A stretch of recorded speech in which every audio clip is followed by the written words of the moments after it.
السلام عليكم ورحمة الله وبركاته. شاليال حبيب ونحسن.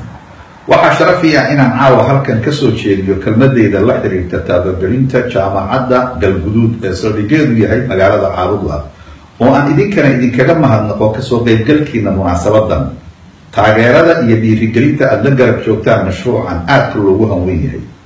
hambalyo gaar ah iyo bogaadin waxaan u soo jeedinayaa dhalinyarada waqtigooda qaaliga iyo dhaqaalahoodaba u huray ee muujiyay midnimada oo budhigaha u noqday najixinta hawsha jaamacadda Galguduud.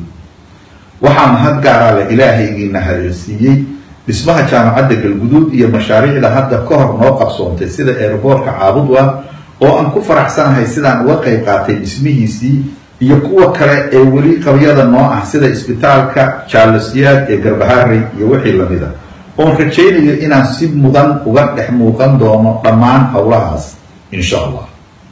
guulaysta jaalaya waan idinku faraxsanahay idinna bogaadinayna dhammaan haweenka dhalinyarada iyo qaybaha kala duwan ee bulshada ku nool Columbus Ohio sida joogtada ugu ololeeya una suurageliyay mashaariicda aan carrabaabay. Allah idinka jaasasiiyo ummaduna waa idinka abaalhaysaa dadaalkaad u gasheen. aqoon la'aani waa iftiin la'aan waa aqal iyo ilays la'aan waa tacbiir sugan ee ka soo jeeda sugaanteena beer masheegtada ah. dhanka kale kelmadii u horeysay ee loo waxyooday nabigeena naxariis dushiisa ha noqotee waa iqra. dunida maanta waa duni aqooneed waxaa haray oo fakhri daciifnimo dambayn iyo mustaqbal xumo u sugnaatay qofkii aqoon la'aani ku dhacday. soomaalidu waa dad xariir ah ilaahayna wuxuuna siiyey dal ballaaran oo barwaaqo ah oo weliba istaraatiijig ah. waxaana baday maanta meesha aan marayno oo ka hooseysa 55 sano ka hor meeshaan maraynay oo dalkeennii iyo karaamadeenniiba dhaawacay ma aha qof jiran ma aha qof gaajaysan ee waa qof jaahil ah oo qabiilka dugsada oo qiimaha nabadda nolosha dowladnimada iyo aakhiradiisa midna aan aqoon.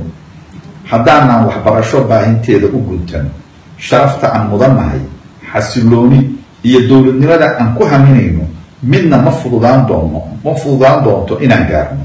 ilmaheenu ma heli doonaan dal iyo dad ay ku faanaan waxaana khatar ugu jirnaa inaan noqono dad waayay. waqtigii xukuumaddii aan ra-iisul wasaaraha ka ahaa waxaan siinay waxbarashada mudnaan gaar ah. waxaan dib u soo celinay oo howlgelinay markii ugu horreysay 23 sano kadib dugsiyo dowladeed ee waxbarashadoodu lacag la'aan tahay ee xamar iyo gobollada qaar laga furay kuwii ugu horreeyay ee macallimiintooda iyo manhajkoodaba dowladdu gacanta ku hayso. 2 jaamacadda ummadda Soomaaliyeed oo dhulkeedii iyo dhismayaasheediiba ay dayac xoog leh muteen maantana ah hay-ad shaqaysa oo miisaaniyad shaqaale iyo ardayda leh. 3 library qaranka oo dowlad oo aan u samaynay guddi board dib u nooleyntiisa iyo camirnaantiisa u hawlgalay. 4 samaynta guddiga maamulka deeqaha waxbarashada.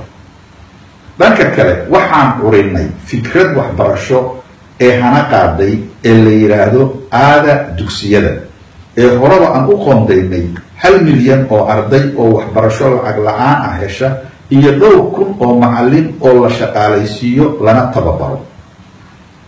Soomaaliya waa dalkayga hooyo ee aan jeclahay una noolahay u khidmayntiisa iyo ku haminta horumarintiisa. adeega dhagaysiga iyo ku dhex jirka dadku waa huwaayadayda maxaa yeelay waxaan aqoonsanahay in dowladda dadku leeyahay oo dowladnimada dadka lagu yahay. anoo ka ambaqaadaya arrintaas sida aad wada ogtihiin waxaan markii ugu horreysay ee taariikhda dowladnimadeena cusub kadib 1991 socdaal dheer ee dhagaysi wada tashi iyo xog ogaannimo raadis ah aan ku gaalaabixiyey inta badan gobollada iyo degmooyinka Soomaaliya.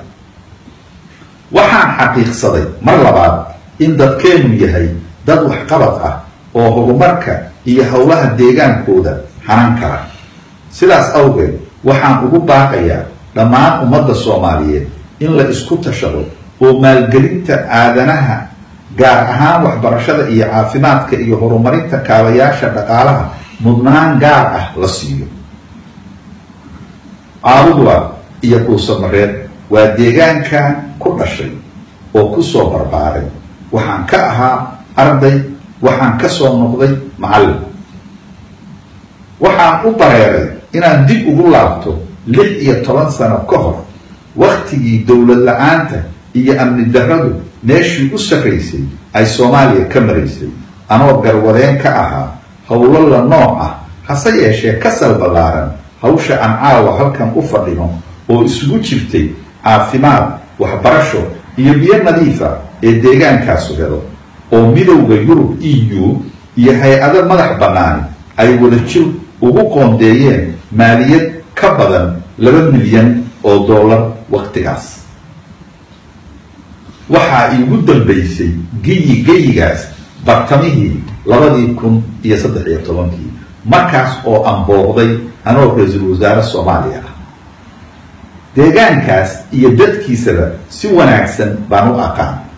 waa meel hodan ah oo dad iyo dunyaba ka camiran, kuna taal dhul qurxoon oo istaraatiijig ah. waa mudan tahay in ay yeelato jaamacad.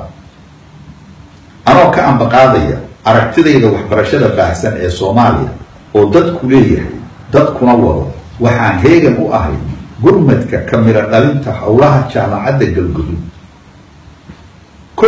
waxaan si joogtaa uga qayb qaadanayaa qaaraanka marxaladaha kala duwan ee jaamacadda, sida dhismaha, howlgelinta iyo wixii lamida ilaa iyo inta ay isbixinayso jaamacadda Galgudud. waxaan kafaalo qaadayaa qaraamaadka waxbarashada qaar ka mid ah ardayda danyarta ah ee aan iska bixin karin qiimaha waxbarashada. dafcadda ugu horeysa ee ka qalinjabisa jaamacadda Galgudud, ardayda ugu dhibcaha sarreysa waxaan ka taageeri doonaa kharashka waxbarashada heerka 2 postgraduate. waxaan diyaar u ahay inaan u hibeeyo waqti iyo khibradba fududaynta xiriiro wax ku ool ah ee kaabaya sidii jaamacadda Galgudud ay u guulaysan lahayd.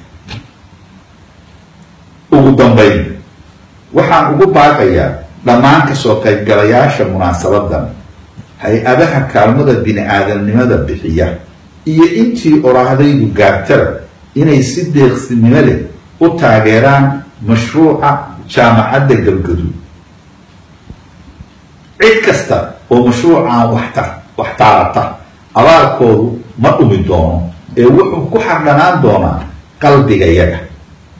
waxaana lagu kaydin doonaa diiwaanka jaamacadda. mahadsanidin. guulaysta.